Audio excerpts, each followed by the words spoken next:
My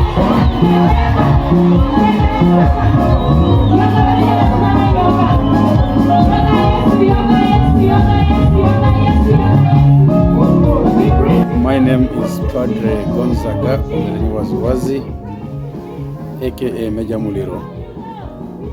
I am the Diocesian Youth Chaplain for Soroti Catholic Diocese, together with other people, the stakeholders. Our mission is to shape the young generation. If you look at the generation the generations up to 1980, 1980, it's a bit different from today's generation.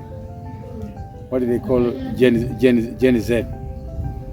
We have realized that Gen Z, or the new generation, these are people who hardly settled for long. So when we gather them like this for the annual conference, we want to form a holistic person. We come here not only talk about God, but also we come here to talk about economic development, economic empowerment, entrepreneurship. We want a youth who is enterprising. We want a youth who knows God. We want a youth who knows his culture. We want a youth who conserves nature and fighting the ecosystem. We want a youth who protects life. So here we are also pro-lifers. Over the years, I have seen numbers grow, and this year we count about 7,000 to 8,000 youth who have come here. So once we give them a message, these 7,000 to 8,000 when they go back to their villages, if there are 5, 10 from one village, you really see that the village is changed. What is the LOCM, the lowest common multiple here? The lowest common multiple is a self-sufficient, self-sustaining young person. A young person who is not dependent on others, but who can do something for himself or for herself. A young person who is prepared for the future. And in terms of the church, you know that the greater majority of the Christians today are the youth. If you don't handle them, then the church tomorrow is gone. So it's better we handle the youth today so that we have the church tomorrow which is preserved, a church which is intact. So that's why we normally have this chance to be with the young people in this conference. We come from various backgrounds, and we make sure that each one gets the message. First of all, here basically there are two tribes. We have the Teso and the Kumam, but we also put English, so that if the one who is translating does not get to the real point, the one who knows English gets the real point. We have seen over the years that those who come for these conferences, they have made a difference in their lives. They have made strides. There are a few examples that I can give.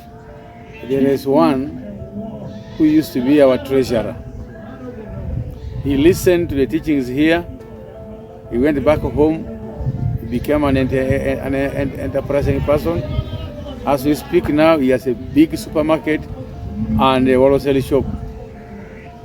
Another youth who learned how from here went and started poultry farming.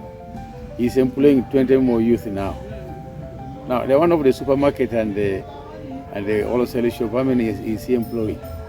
So you find that we have young, enterprising youth, entrepreneurs who are also employing others. In the economy where there are no jobs, it's better someone who comes to learn something that he or she, when he puts into action, is able to fend for life and is able to employ others. I have known others who have gone into farming. They are farmers. They have onions, big farms of onions. So out there, if you want the onions, you can contact me. I will direct you.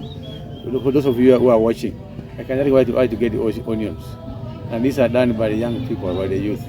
So we want to think that these annual gatherings are bearing fruit. But of course, it's like in the class, not everybody is a fast learner. There are those who are fast learners, they implement it, and they are better off. There are others who are still dilly-dallying. There are also those who are mommy's boy, daddy's boy. They are still dependent on their parents. But our aim is to see them get out of that dependency syndrome, where you want all the time daddy, even to buy for you pants, you want to call daddy. You should do something with your hand. And we're also teaching them here to shun betting. I was reading from today's newspaper. They make 20 million every day from betting. That's money from people who are lazy. So when the young people come here, we tell them, use your hands and work and get something. Depending on the chance, betting it will not take you far. So we also discourage them from betting. We want to discourage them from walk, for example. Attacking people at the night. Jambia boys, I think they call them what? In Kampala they call them Bafere. We don't want that kind of thing.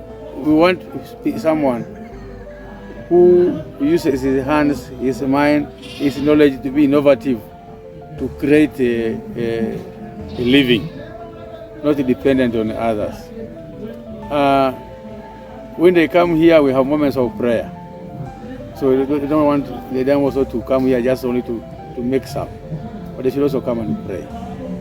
We have adoration, we have masses every day, so we expect them to reap from these things, so that when they go home fully formed. We want a fully formed youth who is relevant.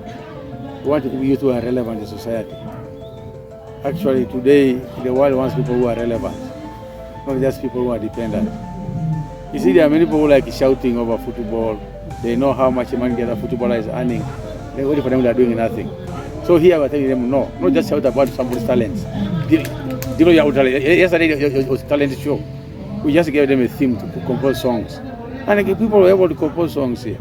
So we want this kind of innovativeness to be inculcated in our younger people. That's why it takes these few days to come here.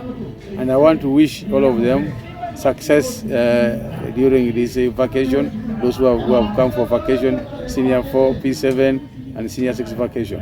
That during the vacation, they should not just be sitting, but they should be doing something. Then those who are going back to school should also do something so that they have pocket money when the time comes for going back to school. That's the message I want to pass out there. And I want to tell the parents out there that whenever we have this kind of gathering, please allow your children to come, because they are coming to learn. Then other people who are watching now, my plea to you is support us. Especially our biggest challenge here is water. We need water tanks. We need maybe underground tank. We need gutters. Help us. That's my prayer for those who are watching. I want to thank you for giving me this opportunity to speak to those who are listening. Thank you very much.